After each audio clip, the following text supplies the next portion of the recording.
Hello সবাইকে and again welcome back to my daily blog. যদিও এটা ডেলি ব্লগ না, কারণ এটা হচ্ছে আমার বাড়ির মনসা পুজোর ব্লগ। এই এত কিছু জিনিস দেখিয়ে ভিডিও শুরু করার মানে একটাই, মা আর দিদি মিলে সমস্ত কাজ শেষ করে ফেলার পর আমি ঘুম থেকে উঠেছি। আর আমার দিদি তো পুরো দেয়াল জুড়েই নিজের ছবি লাগিয়েছে, তাও মাঝখানে একটু আমাকে দয়া করে রেখেছে আর কি। যাই হোক, এই সব কথা বাদ দিয়ে চলে যাই সোজা মায়ের সাজানোর পর্বে।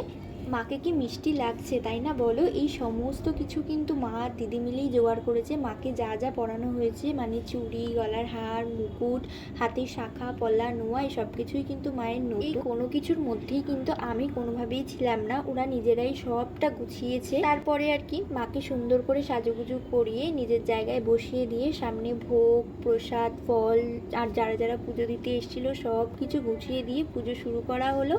যদিও আমাদের পুজো শুরু করতে কিন্তু বেশ অনেকটাই দেরি হয়েছিল, কারণ মাঝখানে একটুখানি প্রবলেম হয়ে গেছিলো সেই কারণে। যাই হোক, এসব প্রবলেমের কথা আজকে বাদই দিই, কারণ সবাই জানো যে বাড়িতে কোনো অনুষ্ঠান থাকলে বা পুজো থাকলে এসব তো লেগেই থাকবে। আরতি করা হবে বলে দিদি সুন্দর করে প্রদীপটাকে জ্বালিয়ে দিল, আর আরতি শুরু হওয়ার সাথে সাথে আমরা সবাই এটাই বলছিলাম ঠাকুরকে যে সবাইকে ভালো রেখো, সুস্থ রেখো। আমরা অনেক মন দিয়ে পুজো করেছি, কিন্তু আমার সাথে তো ঠাকুর সবসময় খারাপই করে।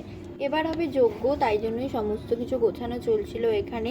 যেমন এটা বেলকাঠের মানে যজ্ঞতে যা যা লাগে সবাই জানো মোটামুটি। তারপরে তো এই যে আমাদের যজ্ঞ শুরুও হয়ে যায়। যজ্ঞের আগুনটা কিন্তু অনেকই উপরে উঠেছিল, সবাই বলে আগুন যত ওঠে তত নাকি ভালো, কিন্তু আমার মা একটু ভয়েই ছিল, কারণ যেহেতু পুরো পুজোটাই ঘরের মধ্যে হয়েছে, কোথাও যদি একটু আগুনের তাপ লাগে তাহলে কিন্তু অনেক বড় ক্ষতি হয়ে যেতে পারে।